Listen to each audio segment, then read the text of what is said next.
विलोक देहु जो बर मांगहु।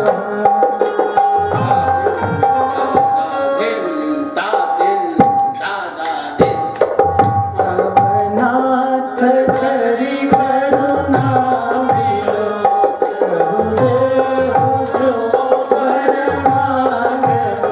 जहि जोन जन्महु परम बस राम पद अनुरागियो।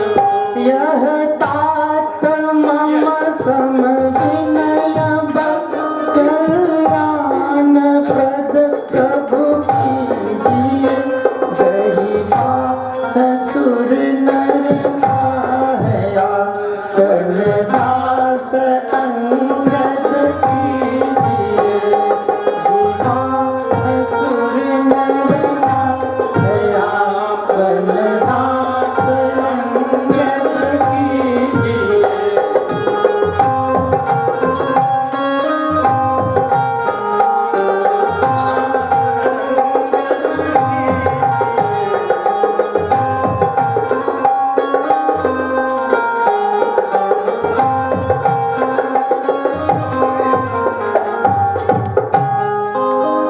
अब नाथ करि करुणा विलोकहु देहु जो बर मांगहु। बाली ने कहा, भगवान ने कहा कि अचल करो तन राखो प्राणा, मैं तुम्हें पुनर्जीवन दे देता हूँ। बाली ने कहा, प्रभु मैं इतना मूर्ख हूँ, अरे जन्म जन्म मुनि जतन कराही अंत राम कही आवत नाही। जन्म जन्मांतर तक तपस्या के बाद जिसका नाम नहीं आता, मम लोचन गोचर सोइयावा बहुर की पुनियस बनहि बनावा। कितने जन्मों का पुण्य है कि अंतिम समय में आप सामने खड़े हो नाथ। अब नाथ करि करुणा विलोकहु देहु जो बर मांगहु। जहि जोनि जन्महु कर्म बस।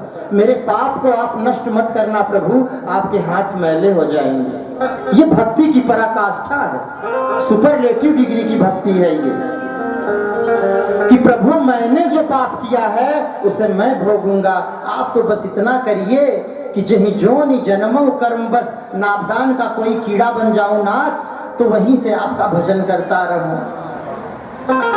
और ये प्रेम से सियावर रामचंद्र की।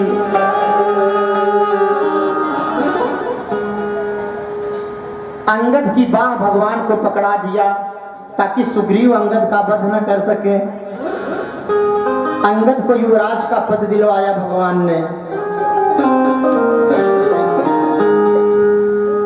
अब वर्षा ऋतु का प्रारंभ हो गया और इधर सुग्रीव जो कि राजा बनने के बाद भगवान से कह रहे थे कि अब प्रभु कृपा करऊं एहि भांति।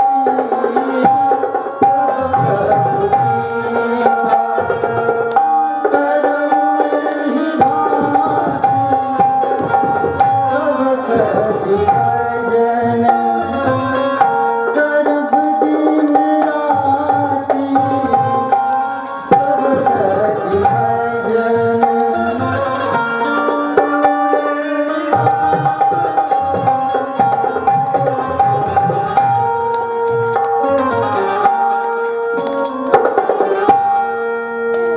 सुग्रीव ने कहा, प्रभु आप कृपा करिए, सब राजपाट छोड़ के मैं भजन करूंगा।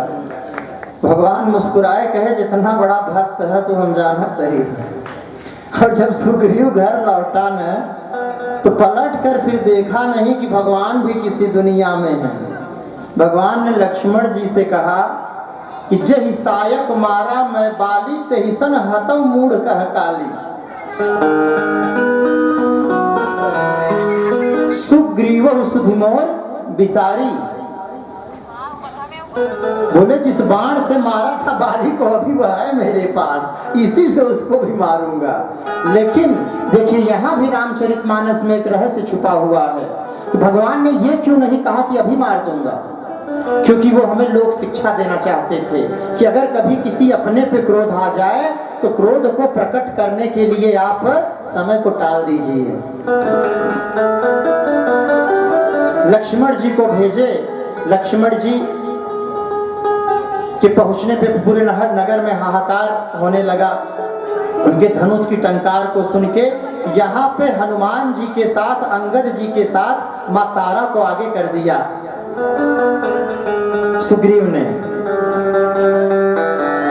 अंगद गए, तुरंत लेट गए चरण में, बोले प्रभु हम तो पहले से फंसे हुए हैं, भगवान बचा लिए, नहीं तो वहीं मार दिए गए होते, अब आप मार दो।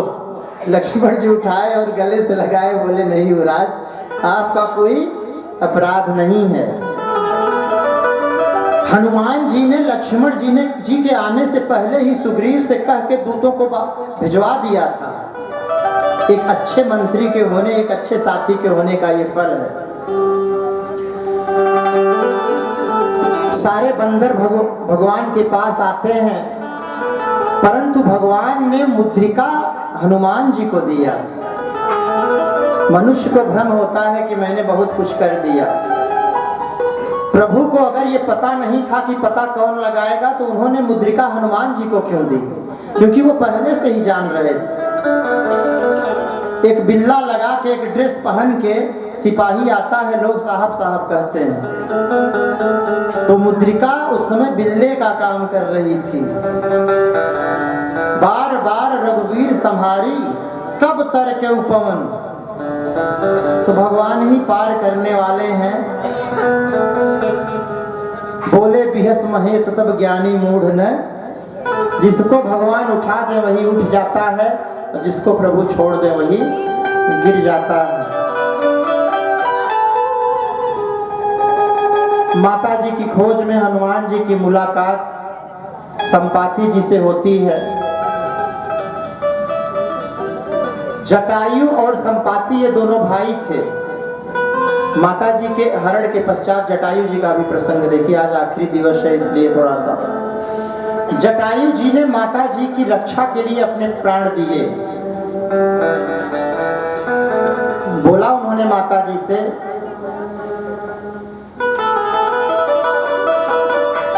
श्रीते पुत्री करहु जनित्रासा, करिहो जात धान करनासा, चोचन मार बिदारस देही।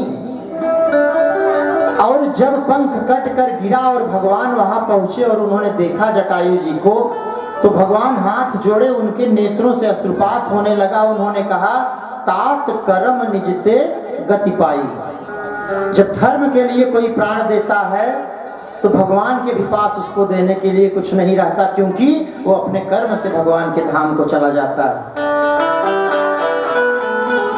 तो जटायु और संपाति ये दोनों भाई थे। एक बार कैलाश पर्वत से लौटते समय रावण की मुलाकात हो गई जटायु और संपाति से। उस समय जटायु और संपाति दोनों अपनी तरुण अवस्था में थे। अपनी चोंच में गेंद समझकर बहुत देर तक खेलते रहे रावण को। किसी ऋषि की दृष्टि पड़ी तो उन्होंने छुड़ाया। हालांकि रावण को वरदान था, मर तो सकता नहीं था ये, लेकिन दुर्गति कई बार इसकी हुई। वही संपाति आज हनुमान जी से मुलाकात होती है। बंधु की तिलांजलि देकर सीता जी का पता बताया और ये बताया कि सीता माँ का पता लगाने के लिए समुद्र को पार करना होगा। सागर को पार करने की बात सुनकर सारे लोग चिंतित हो गए। जामवंत जी ने हनुमान जी से कहा, कहे रीछ पति सुन हनुमाना का चुप साध रहे बलवाना।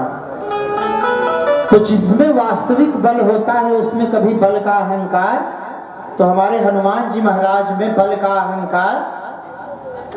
लेकिन जब याद दिलाया राम काज लगता तारा, तो सुनते ही भय पर्वताकारा। भगवान के कार्य की बात को सुनकर सत्पुरुष का बल जाग जाता है।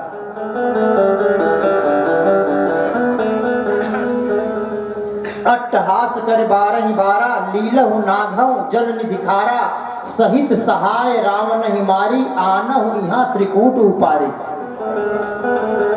बोले समुद्र को पी जाऊं या कि लांघ जाऊं, रावण को उसके सहयोगियों सहित मार डालूं या अकेले मार दूं, या जिस त्रिकूट पर्वत पर लंका बसी हुई है उस पर्वत को ही उखाड़ के ले आऊं।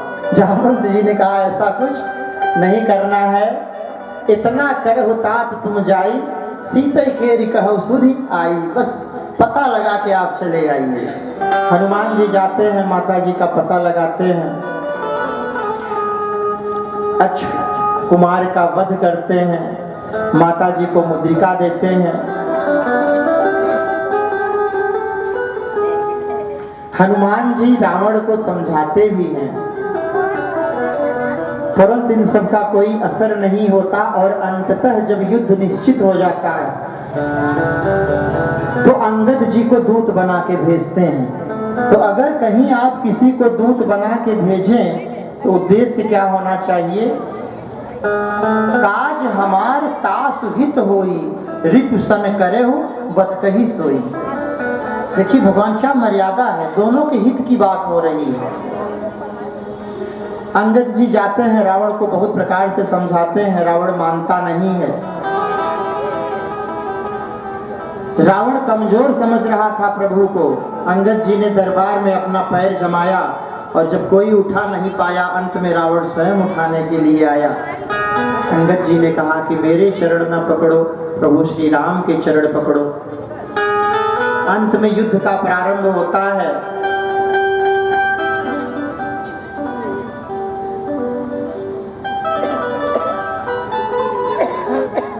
लक्ष्मण जी को शक्ति लगती है। हनुमान जी संजीवनी बूटी लेने जाते हैं। संजीवनी बूटी लेने के क्रम में इनकी भेंट कालनेमी से होती है।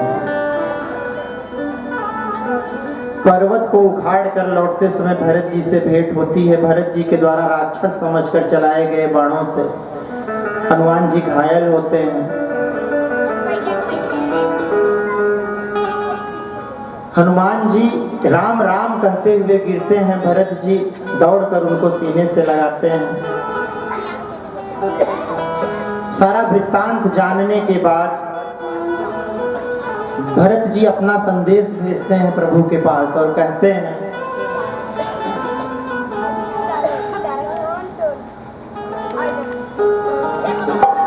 श्री राम से कह देना एक बात अकेले में।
किया माने,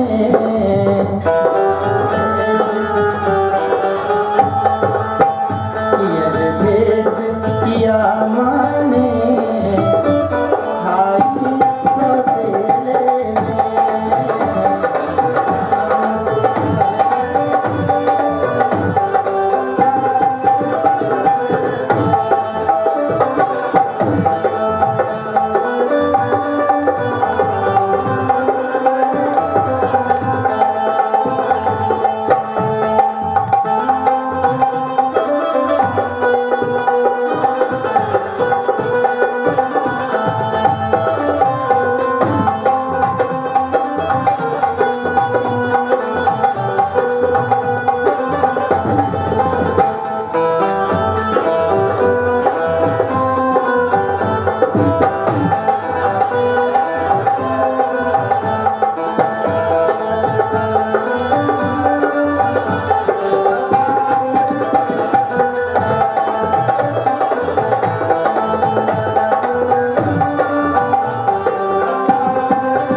मुझे मौत नहीं आई, दुनिया के समेले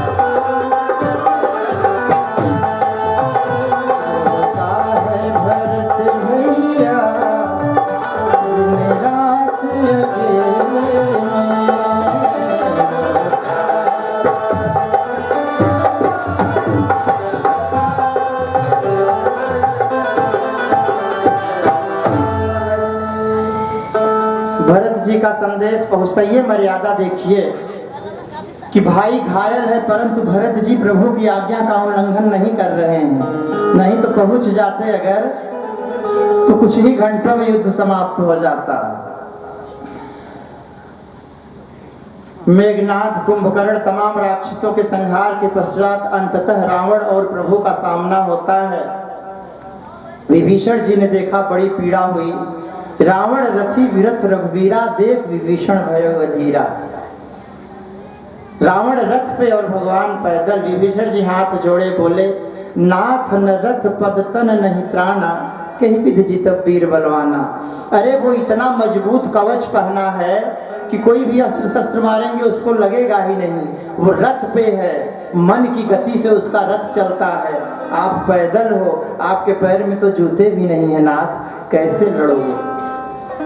तो रावण रथी विरथ रघुवीरा, देख विभीषण भयो अधीरा। अधिक प्रेम मन भा संदेहा, extremity of everything is cause of revolution.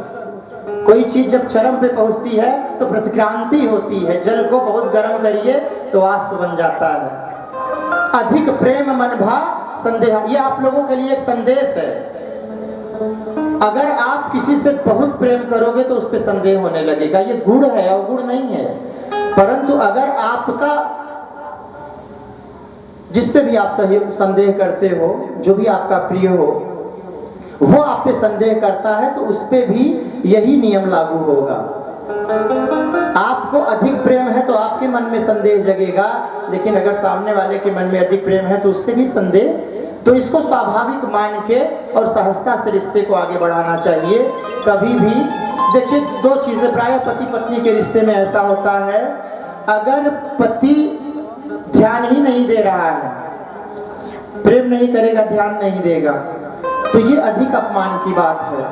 और वो बहुत प्रेम करेगा तो संदेह भी करेगा। अधिक प्रेम मन तो संदेह प्रेम का ही एक रूप है, इसलिए कभी उसको घर में अपने दाम्पत्य में कलह का कारण न बनने दें। प्रभु के द्वारा रावण का वध होता है, माता जी के पास हनुमान जी को दूत बना के भगवान भेजते हैं। माता जी को जब लाया जाता है तो भगवान ने लक्ष्मण जी से कहा कि सूखी लकड़ियों की व्यवस्था करो, इनकी परीक्षा होगी। लक्ष्मण जी रोने लगे। और रोने क्यों लगे? क्योंकि अरण्य कांड में ही भगवान ने माता जी को अग्नि को समर्पित कर दिया था। सुनो प्रिया व्रत रुचि सुशीला, अब कछ करो ललित नर लीला, तुम पावक मह करो निवासा, जब लग करो निशाचर नासा। अब अग्नि देवता से पुनः वापस मांग रहे हैं। और जब लक्ष्मण जी अग्नि को प्रज्वलित करते हैं, माता जी उसमें प्रवेश करती हैं, तो माता जी कहती हैं कि अगर मैंने सत्य का पालन किया हो तो ये अग्नि जो सबके लिए दाहक जलाने का काम करती है, मेरे लिए श्रीखंड अर्थात बर्फ की तरह शीतल हो जाए। अग्नि देवता स्वयं माता जी को लेके प्रकट होते हैं और भगवान को समर्पित कर देते हैं। वहां पे पुष्पक विमान से भगवान अयोध्या की तरफ आते हैं। मार्ग में जहां जहां जिन जिन राक्षसों का वध हुआ था वह सब स्थान दिखाते हुए सकल ऋषिन सन पाए असीसा, चित्रकूट आए जगदीशा। यहाँ निषाद सुना प्रभु आए, नाव नाव कहीं लोग मंगाए। निषाद राज की आदत हो गई थी। अच्छा देखिए, पिछली बार भी भगवान ने नाव नहीं मांगा था। एक संदेह होगा ना कि भगवान ने मांगा था। ये गुरुजी अपने मन से बोल रहे हैं, बिना मांगे ही आदत। आप पहुंचिए, देखिए अभी ऑटो वाले दौड़ के आते हैं, हमसे पहले ऑटो वाले आते हैं। तो भगवान के बुलाने से पहले मांगी नाव न केवट आना। अगर भगवान को नाव की जरूरत उस समय थी तो पुष्पक विमान पे किस नाव की जरूरत थी? अब तो भगवान स्थल मार्ग से है नहीं, तो यहाँ नाव की क्या आवश्यकता? लेकिन केवट इस समय भी नाव मंगवा रहा है। यहाँ निषाद सुना प्रभु आए, नाव नाव कई लोग। बाद में उसको याद आया कि प्रभु तो ऊपर ऊपर आ रहे हैं।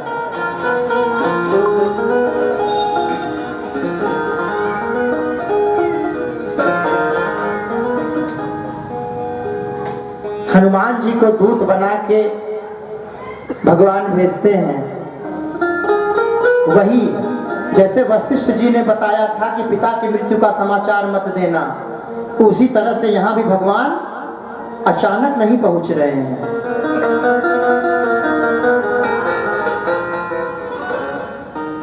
हनुमान जी ने जाके भरत जी को बताया।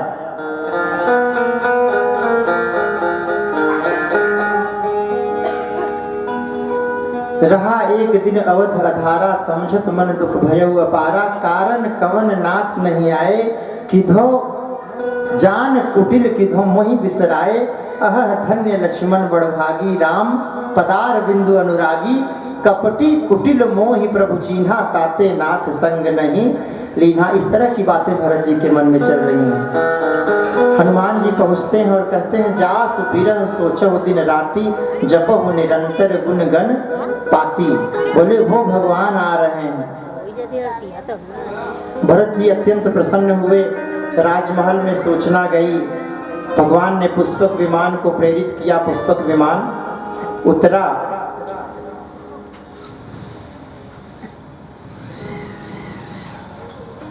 और आज सारी अयोध्या में हर्ष और उल्लास का माहौल है। गुरु वशिष्ठ को देखते ही भगवान दौड़कर चरणों में लौट गए और बताया कि गुरु वशिष्ठ कुल पूज्य हमारे, इनकी कृपा धनुज रण मारे। मेरे मुझ में कोई सामर्थ्य, अति सुकुमार जुगल मेरे बारे, कवन भांति लंकापति मारे। माता कौशल्या को संशय हो रहा है कि जिस रावण के आतंक से देवता कांपते थे, मेरे इतने कोमल पुत्रों ने कैसे मार दिया। जवाब में भगवान ने कहा कि गुरु वशिष्ठ कुल पूज्य हमारे, इनकी कृपा धनुजरण मारे। भगवान का राज तिलक होता है, राम राज बैठे त्रैलोका, हर्षित भय गए सब शोका।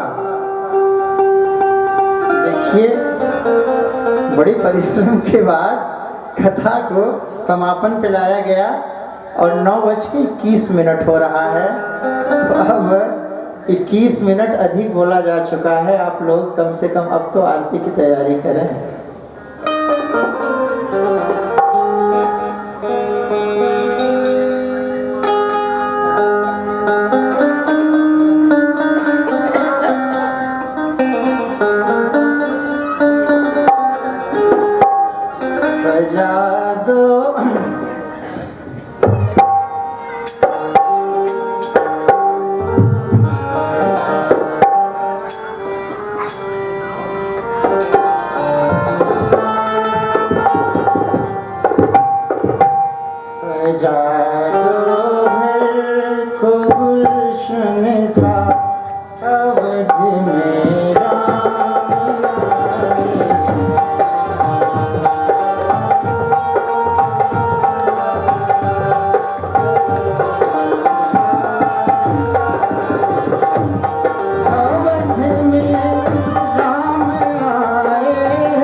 दुल्हन सी कुटिया